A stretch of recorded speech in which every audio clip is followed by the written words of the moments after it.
Chairman, if you want to start the meeting, you can. Welcome. I think we'll start with the approval of the minutes for our July 1st meeting. So moved. A second. I second. And all in favor? Aye. Okay, carried. And then jumping to new business, Scott, we have the police officer recruitment, the newest one. Can you? So I know I probably sound like a broken record because we're always talking about police officers, but this is our fourth back-to-back process that we have final interviews on Monday morning. We've got 5 candidates that are going to be interviewed. We had 87 qualified applicants that applied this past round. And just for information, at the time, I think 3 were certified police officers in other communities. 30 of the 87 were from out of the state or out of the region. And I usually say anything outside 100 miles from our region, I consider that to be outside our region. So 87 were invited to go through the testing process, which is the physical ability testing. At that particular time, 21 did not schedule. 12 scheduled but did not show. 19 withdrew from the process. 2 candidates got hired by other agencies. One got hired by Eldridge and one got hired by Coralville in Iowa. And 15 failed. So right there we lost, out of the 87 that were invited to test, we lost 67. Wow. So that was 77%. Yeah. So when I say that the funnel whittles down really, really quick, it really quick. So we had 20 that were then advanced to the written examination. Of those, 29 failed the written examination. So that was 45% of the 20 that we lost. So we had 11 that advanced to the background phase. At that time, 1 candidate withdrew, so we were down to 10. 5 did not pass the background investigation. 5 did, and 5, that leaves the 5 that we're interviewing on Monday. So, Man, yeah. what a funnel. That's a it, real it was a funnel. huge, Yeah. quick. Yeah. So, and again, all males, no females again. So again, the list that gets certified next Wednesday, however many's going to be on there, up to 5 that passed the interview. No females again. So How many, were there any, what was the percentage of females out of the 87? out of the 87, 10. So very small to begin with. Yeah. And I had quite a few withdraw due to injuries or other things came up. So they weren't able to test. So that said, the list, if all 5 pass the interview on Monday, all 5 will be on the civil service list to be certified on Wednesday. More than likely, all 5 will be hired. What is the makeup of the 5? 4 white, 1 African American. But of course, all male. So the next process starts, I think we're going to open applications on December 1st. And we're going to keep them open until January 23rd.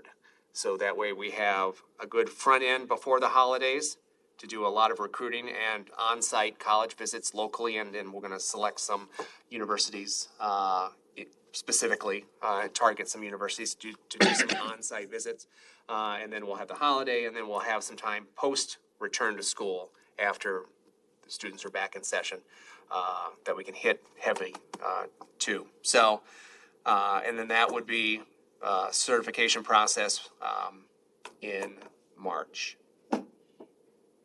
So, I think that's March. Yeah, March 9th would be that certification process for the May Academy. So, we have currently 4 candidates up at the Iowa Law Enforcement Academy now. They graduate in, I think they still have like 10 weeks left. So that's a ways to go. But, so that's that. That's, again, that'll be our 5th back-to-back process. But just like all law enforcement agencies, we speak to other agencies, not only around Iowa, but around the U.S. They're struggling to get interested people that want to do the job, So what, as far as our police force, if everything was perfect, I mean, how is the total number of men and women on the force now compared to what they would like it to be? I mean, do they feel that how many more openings or how many more officers do we need, or? Probably, from what I'm hearing, could potentially be around 9. Okay. Okay. Now, that's just to get us up to Should be. where the staffing ratio, 168 sworn Okay, officers. so That's it usually doesn't what we have. take in transfers or like Yeah. leaving or, You know, I think they would love to have an additional 20. You know, I would love to be able to do that, but yeah, that's retirements, people leaving the profession, people going to other agencies. I think we're losing 3 to the Iowa State Patrol. 3 are leaving to go to become a state trooper. So, yeah, so again, so you'll get the information. Again, just help circulate the information within your personal and professional networks, just to get the word out that we're hiring. We're still the highest paid in the area. We not by much, but we're a couple thousand higher than other agencies. So we do, and we're the largest, we're the busiest.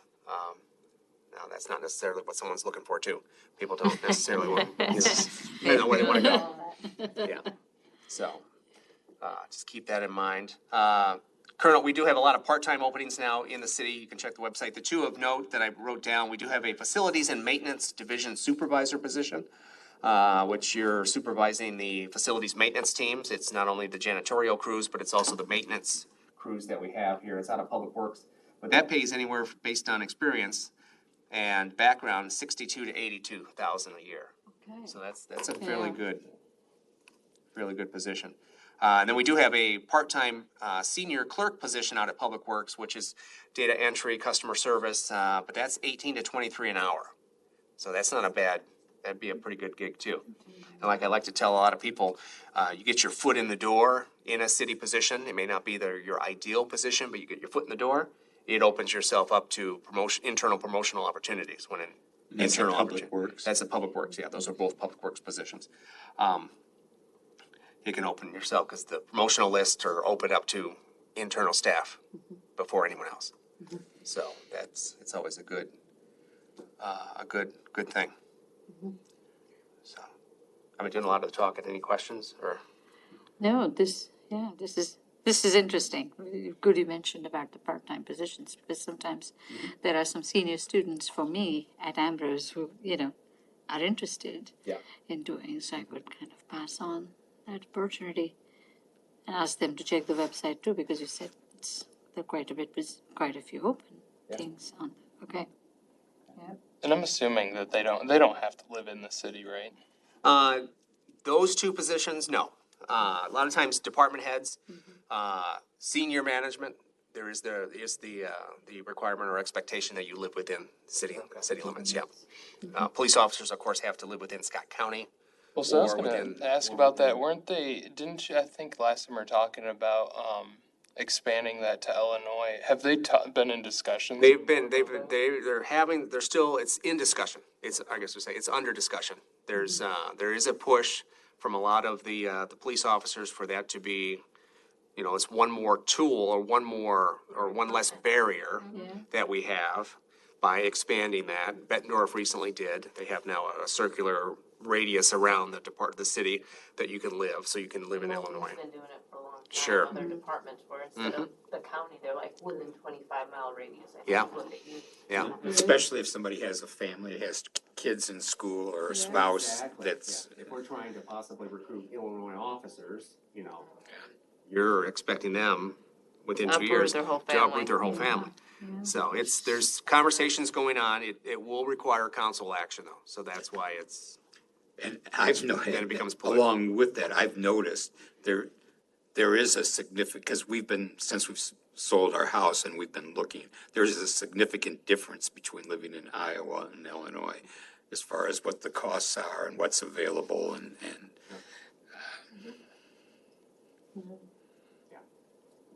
under discussion. We'll see where it goes. I'm supportive of a change, but I'm just me. I would be surprised, especially in the media area, like if they live just over the river, like that's not far from here. That's not even a mile. Like, Exactly, they'd be here before officers that we have lived. exactly, yeah. Farther out Farther Scott away, County. yep. Yeah, the edges of Davenport Yeah. are I mean, farther. is generally the commission in favor? I mean, is that something Scott can also take back, that this has been discussed at the commission and the commission is also in favor? I would say yes, and because now all the more when you ask, it what strikes me just now is I think QC Chamber has just rebranded saying QC here. You know, it feels it all the more necessary. At least I would be in Correct, that we are a favor. region. We Yep. are a region of We always four talk about ourselves as a cities. region. We market Exactly. ourselves as a region. You know, Davenport Exactly. is the largest city in the region. Right. So, yeah. And I think that it just, presently, it just puts a limitation that wouldn't have to be there and that might help with some diversity issues and It's harder, especially like what you said with kids. I mean, you don't always, more than just the uprooting, sometimes, I mean, once they're a certain age, they don't want to, because they Yeah, have exactly, friends and yeah. they're established and, you know. my daughter has 5 children and they live in Moline, but yet the 2 spouses work in this state but their kids don't want to leave once they're That's right, exactly. 'Cause once they got they're their in friends, they're friends. established, yeah. in the activities. So maybe It's you can- hard. next time the conversation comes up, you can say that the commission generally is very supportive of that. And if someone wants to make a motion just voicing support for them having those discussions and So possibly moved. coming to a Absolutely. resolution. We have a motion. Is there a second? There. All in favor? There. Aye. Aye. It really becomes very logical, especially as we are Absolutely. pushing the The hash. region. No, Yep, I yep. agree. I would be Absolutely agree. surprised if anyone is against it, considering like how many officers don't technically live in Davenport right now anyways. Yeah, I think it's 56% of sworn live outside of the city. I think that was the last stat I looked at, So more than 56% half already don't live in the city. within, yeah. There may have been some reason in the past, but at least at the present time, it seems more obvious to try That to. direction, agreed. Yes. Yep. Yeah, Okay. absolutely. And then Well, thanks for bringing that up. And that discussion was good. Yeah. Yeah. the next would be old business, Scott. The old business, yep. So you have in front of you the inclusion and equity plan. There's no changes except go to pages 9 and 10. And this initially started with Troy's comments several meetings ago that we need to have more actionable items within. So I went, and then our discussion a couple meetings ago, we looked at the identification of problem areas and we went through the action-oriented programs and that discussion. I've added a lot of that to this. So there's a lot more stuff of what we're actually doing. I talk about the applicant workshops, the collaborations, more of the collaborations with our post-secondary and colleges and universities. So more of the stuff that we're doing. The second bullet down, assisting the organization in identifying problem areas and unique opportunities. I'm actually going to ask, when I see him next, Commissioner Troy Farley, to assist me with that. I have about a month and a half to complete the EEO4 report that I have to do every 2 years on behalf of the city to the EEOC. And that is looking at all the classifications. It's a really boring report, but this is the report, and I have to, all these numbers have to be inputted based on where staff falls. And, are they officials and administrators, professionals, technicians, protective service workers, paraprofessionals, administrative support staff, and where those all fall. So in concert with filing that report, I'm going to have Troy work with me on looking at where do we have underutilization and in what categories, and then can we then put specific goals on particular categories on, we have no minority-based employees in this category. That's what we need to focus on. So that's why I have a little caveat in that particular plan. But the report as it stands is what was put together several years ago. It's just getting little bit better and then holding us accountable on what we're doing. I would like to seek approval of the plan tonight, so it's at least within this calendar year. So then it's a 2021 to 23 plan. Knowing that we're still gonna be adding more stuff to it, based on what Troy and I come up with as far as the underutilization. Is there a motion in favor of approving the plan as drafted and updated by Scott? Second? Having a first and a second, all in favor, say aye. Aye. Motion carried. And as soon as I get that all signed, you all will receive a email digital copy of this, okay?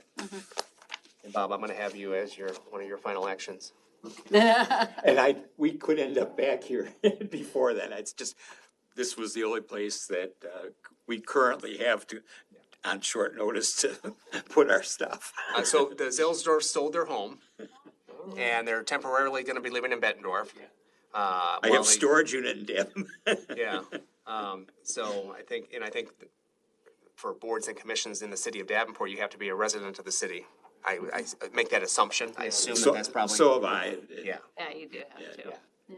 I know, because I came up, I know there's openings on others commissions coming up, and I looked into it because I thought of some people, but I'm like, oh, they live in Bettendorf.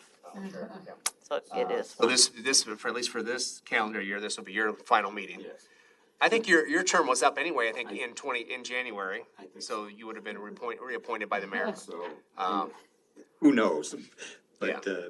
It was an opportunity that we had to take, so. So I'll have you sign the actual official copy Sounds good. before you leave today. Any other old business, Scott?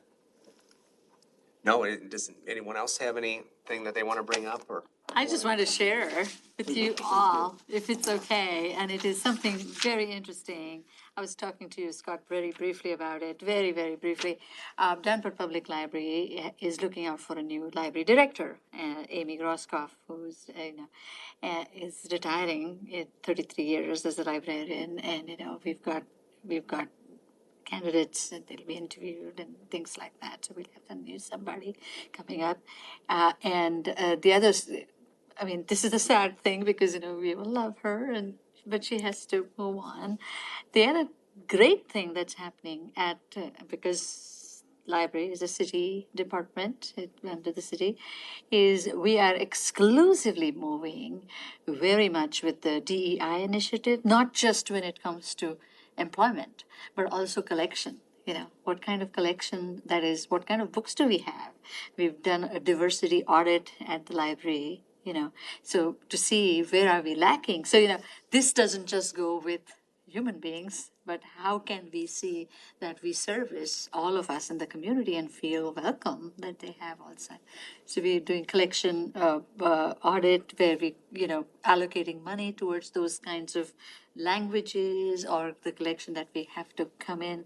We've started a huge amount of outreach, and I'm going to send you all an email. We're fundraising for, literacy is the initiative that has been started along with Davenport School District, pre-K literacy before the kids come in.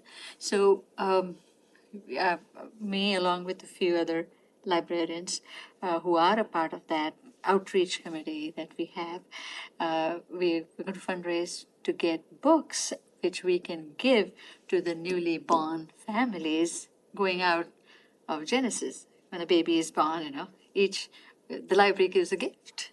So, so kind of an initiative, and also try and see if we could give library membership, babies and, all that kind of stuff. So how do we move to that literacy piece? Let's start right now, so, and help the parent as well. So, I mean, these are just some great things happening at libraries, all of ours, and you are still welcome, even if you live in Thank you. We're not kicking you out yet. That's, Your card works at Davenport Public. Remember That's- that. I've never personally stopped to think about an audit showing the diversity of the materials in a library. Right. But that is again, a major influence on the direction of a community. And Exactly. And, we should start right there. If we are servicing that kind, our population, community, how do we start? We show that we care for everybody, and we need to have those kinds of things. So I enjoy your posts on Facebook. I've been following recently, know about the holiday. And the last, Diwali? yes. And Thank you. I just think, and I used to enjoy that at a couple of my previous, that diversity and the more knowledge you have, to me, that just makes life that much more enjoyable Enjoyable. Thank you. expanding your horizons, knowing the different things that exist and Thank you. that type of thing. Thank you. It helps one understand sometimes what another person's reasoning is. And Thought processes, thought processes. And lastly, before I kind of keep on talking here, the good news to all of us, and if any one of you knows anybody who needs help in any way, the library now has a full-time social worker on its payroll. And anything, she's she's just 3 weeks that she's in there, but she's there to help kind of connect people with social institutions. There might be a need or somebody. I mean, librarians used to do that job. They're equipped, but she's more equipped because she knows, how to go in through all those little steps and ladders that one has to climb. So it's a full-time person on. Will she be working out of all three branches? At this moment, she has an office Still here, in Maine, here, and she. I think as it goes, they're going to see how the whole structure would be. But yes, she's going to service everybody around. So that's a new thing. And to end this whole thing of sharing, the good news is we're the only library in the state of Iowa to have a social worker on staff. So that's something like situation, which is good. And other libraries, like, maybe Des Moines and all those bigger libraries, they do have people, but they have volunteer social workers that come in. They're not on staff. But the reason I stress the social worker position is because we know people need that, especially down at Maine. So if you have anybody who needs any kind of help, you can just direct that person there and they will take care of that person. So that's a little bit of good news of one of the city departments that I represent. Quick question. Sure. If someone wanted to, like, let's say, you have someone that, hey, we should tell them there's a social worker at the library that might be able to point them in the right direction. What hours? I mean, is she just like, I think. does it vary or do they no. call and make an appointment? Is it just show up during the hour she's there? How does that work? Good question. I think you have to she's there the whole day. I think she's there from 8 to 5. Let me double check though. 8 to 5. Just to know, yeah, Oh, of that way if course. we send someone makes better sense No, to say, of hey, course. during these hours is when Yeah, the social no, worker's of there. course. I will check because there was one blog post that they have done recently about her and her hours. So let me double check about it. But I do know that it is sometimes if it is a question like, this is just an example, okay? Like, they need help with resume writing or, something like that. For that, they expect if you could take an appointment, that would be good so I can give you full attention, all that kind of stuff. But that's a good one. I will get back to you. Is it okay if I send an reply all emails so all of you can come to know of it? Okay. Yeah. Will do. Lastly, sorry, too much good news here, but lastly, those community members who would find it difficult to come to the library, those who are infirm or there's some problem, medical problem, they cannot come, age, whatever. It's a pilot project. The library has started checking out books by postal mail. So you can put a hold on a book, and the details are on the website, and I'll also share it with you all, so you'll have it with you. You can put a hold on a certain book, whatever the book is, and you can indicate, I need that in the mail, and I'll send you the details, how, and they will mail it to you. So you don't have to come to the library. It can come to you the way you want. So books borrow by mail is a new thing, but it's a pilot project. And we expect that, people who really cannot make it should make use of it rather than Yeah. everybody. Oh, that's great. So I end my good news. And that's a lot of good news. Yes, I mean, lots of nice things happening at the library. I thought, maybe sharing it with you all. So these two things, I'll do a reply all about the social worker and the borrow books too. So, yeah, thank you for letting me. Just one last quick question, kind of. I just noticed, and I'm sure we all have, a lot of places we were seeing all kinds of notices of trying to hire and hearing of shortages and that type of thing.